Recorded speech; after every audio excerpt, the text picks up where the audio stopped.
कवन फूल फूले नाई हरवा त कवन फूल ससुरवा फूले हो।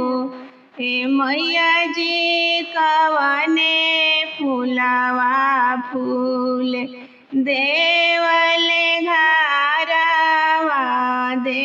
घरवा राउर सोहावन लागे।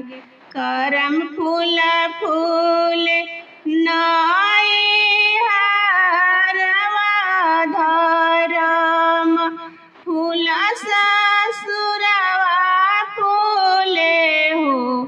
ए सेवा अढ़ौल फूलवा फूले देवल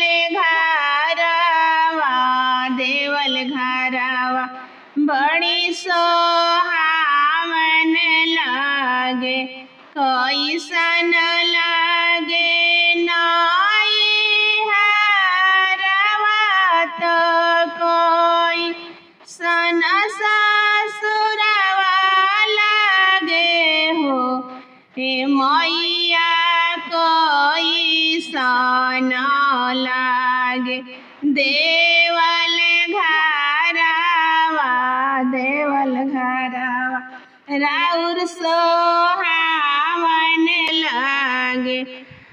मन फूल लागे नाई हरवा त खट मीठा ससुरवा लागे हो।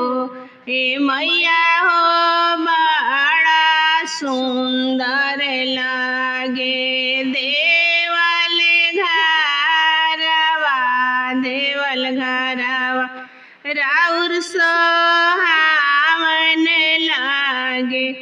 मैया हो बड़ा सुंदर लागे देवल घरवा राउर सोहावन लागे।